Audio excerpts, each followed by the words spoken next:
আপনি 1 মিনিট সময় পাবেন, আপনি ঢাকা জেলা বাংলাদেশের সেরা জেলা এটা প্রমাণ করতে হবে 1 মিনিট সময়। এটা পারবো না, ঢাকায় ভাষা ওরকম পারি না, কারণ যতটুকু পারেন তো ততটুকু শিফট করে। বলেন। ছোটবেলা থেকে এখানে মানে জন্মের পর থেকে ছিলাম, বসবাস এখানে, সুবিধা অনেক কিছু আছে। গ্রাম খারাপ না, বাট এখানে সুবিধা, পড়ালেখার ব্যবস্থা। আপনি ঢাকাকে আপনার সেরা বলে প্রমাণ করতে হবে সারা বাংলাদেশের কাছে যে আপনারাই সেরা, ঢাকা জেলাই সেরা।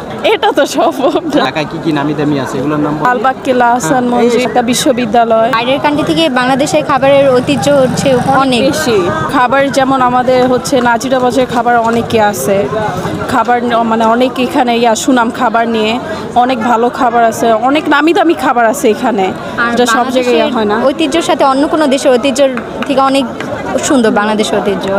এবং আমাদের যে কোনো উৎসবে আমরা হচ্ছে নিজেদের কালচারাল জিনিস উঠায় তুলি, যেটা বাইরের কান্ট্রিতে দেখা যায় না। আমাদের এখানে যেমন বড় করে বইমেলা হচ্ছে ঢাকায়, তারপর আরও অনেক ধরনের উৎসব হয়, যেমন পহেলা বৈশাখেও হয়, অনেক বড়োভাবে উদযাপন হয়। ঈদ, যে কোনো ধরনের উৎসব ঢাকা অনেক সুন্দর করে উদযাপিত হয়। এগুলো যেমন ঢাকার একটা হাজির বিরিয়ানি, হ্যাঁ, হাজির খিচুড়ি, ঘরোয়ার খিচুড়ি, খুরখানি, হ্যাঁ, বিউটি লাচ্ছি। তো মোটামুটি যা বলছে এখন আপনার কই? আমার শহীদপুরে, কিন্তু আমি ঢাকায় জন্ম হয়েছে, কম গিয়েছি। আমি প্রায় জন্ম হওয়ার পর থেকে 1 থেকে 2 বার গেছি দাদু বাড়িতে শুধু ঘুরতে যাওয়ার জন্য। এখানে আমি কোনো এখানে শরীয়তপুর সম্পর্কে কোনো কিছু জানা নাই না? না, কারণ আমি এখানে এরকম যাইনি।